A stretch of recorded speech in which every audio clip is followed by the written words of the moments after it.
Iran's foreign ministry has signaled a breakdown in the Islamabad negotiations, stating the talks entered an intense phase after a busy and long day, but no path forward has emerged. Tehran says it will not forgive past US and Israeli actions, framing diplomacy as part of a sacred struggle and indicating no plans for a next round either. We are engaged in a diplomatic struggle at a specific juncture in Iranian history. Diplomacy, I will frankly say, is now a continuation of defense, a continuation of war. Iran's considerations, viewpoints, and demands, based on the 10-point proposed package, were clearly conveyed to the Pakistani side.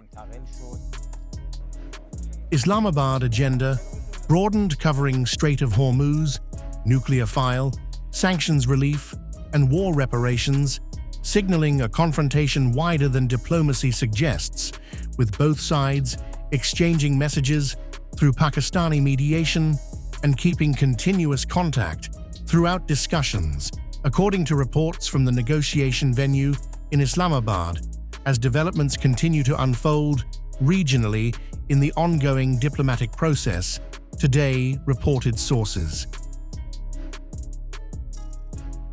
In the past 24 hours, discussions were held on various dimensions of the main negotiation topics, including the Strait of Hormuz, the nuclear issue, war reparations, lifting of sanctions, and the complete end to the war against Iran and in the region. The success of this diplomatic process depends on the seriousness and good faith of the opposing side, refraining from excessive demands and unlawful requests, and the acceptance of Iran's legitimate rights and interests. A source close to the negotiation team, as reported by FAR's correspondent in Pakistan, claimed the American side was looking for an excuse to leave the table, suggesting Washington sought negotiations to recover its lost international reputation while avoiding reduced expectations. The source said Iran's team protected ground achievements and confirmed no next round is planned, currently reported.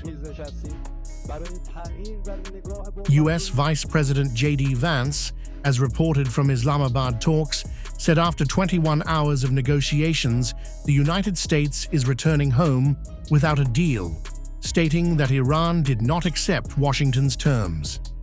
He described the session as substantive, noted continuous contact with President Trump, and thanked Pakistan's leadership for hosting the discussions as talks concluded there officially. And the Iranians bridge the gap and get to a deal. We have been at it now for 21 hours, and we've had a number of substantive discussions with the Iranians. That's the good news. The bad news is that we have not reached an agreement, and I think that's bad news for Iran much more than it's bad news for the United States of America. So we go back to the United States having not come to an agreement. We've made very clear what our red lines are, what things we're willing to accommodate them on, and what things we're not willing to accommodate them on. And we've made that as clear as we possibly could, and they have chosen not to accept our terms.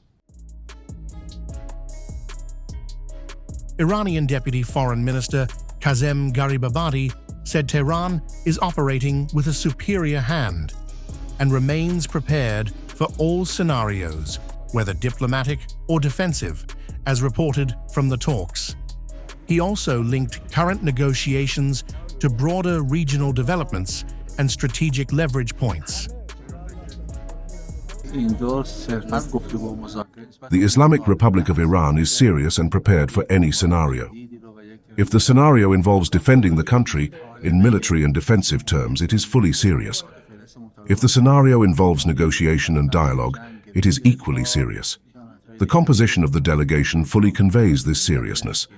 The fact that the head of one of our branches serves as the head of the Iranian negotiating team, along with the delegation's makeup, clearly demonstrates the importance of the matter.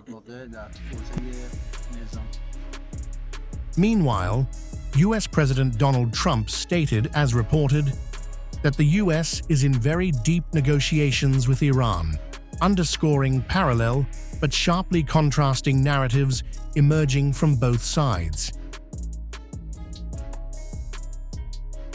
agenda that we're negotiating, whether we make a deal or not, makes no difference to me. And the reason is because we've won. Whether you listen to the fake news or not, you know, it's amazing. Their credibility is down to 13%. The media credibility down to 13%. Think of it. We defeated their Navy. We defeated their Air Force. We defeated their anti-aircraft. We defeated their radar. We defeated their leaders. Their leaders are all dead. And now all we do is we'll open up the strait, even though we don't use it, because we have a lot of other countries in the world that do use it that are either afraid or weak or cheap.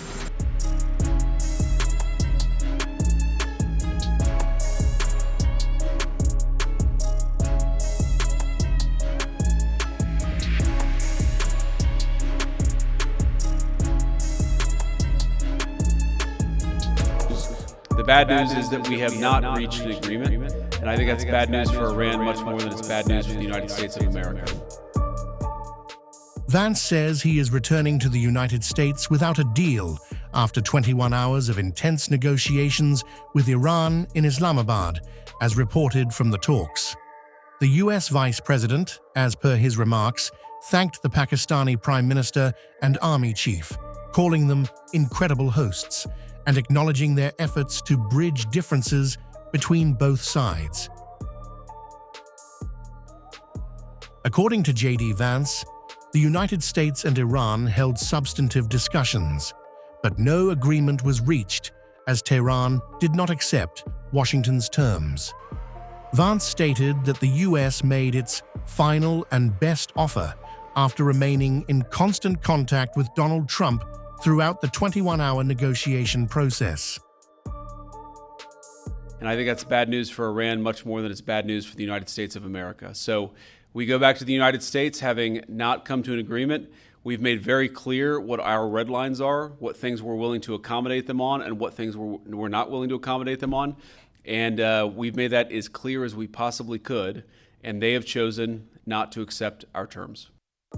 Vance emphasized that the central issue remains Iran's nuclear intent, stating the US requires an affirmative commitment that Tehran will not pursue nuclear weapons or the capability to rapidly develop them.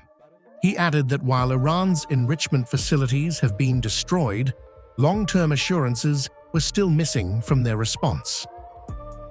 After we negotiated for 21 hours in private, but the simple fact is that we need to see an affirmative commitment that they will not seek a nuclear weapon, and they will not seek the tools that would enable them to quickly achieve a nuclear weapon. That is the core goal of the President of the United States, and that's what we've tried to achieve through these negotiations.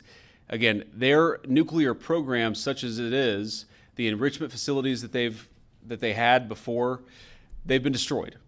But the simple question is, do we see a fundamental commitment of will for the Iranians not to develop a nuclear weapon, not just now, not just 2 years from now, but for the long term? We haven't seen that yet. We hope that we will. The US Vice President said Washington was quite flexible during the talks, but could not reach common ground, stating that Iran refused to accept the proposed framework. He noted that the delegation acted in good faith under instructions from President Trump, but negotiations ultimately failed to make headway. We talked about all those issues, Jen, and we talked about a number of issues beyond that. And so certainly those things came up. But again, we just could not get to a situation where the Iranians were willing to accept our terms. I think that we were quite flexible. The talks in Islamabad, involving indirect engagement on issues including the Strait of Hormuz, ended without progress, despite earlier claims of deep negotiations by President Trump. As reported, Washington has now signaled a firm position, leaving the next move dependent on Iran's response to the US proposal. Yeah, obviously we were talking to the president consistently. I don't know how many times we talked to him, a half dozen times, a dozen times over the past 21 hours. We obviously also talked to Admiral Cooper, to Pete, to Marco, to the entire national security team. We talked to Scott Bessent a number of times. So look, we were constantly in communication with the team because we were negotiating in good faith. And we leave here, and we leave here with a very simple proposal, a method of understanding that is our final and best offer.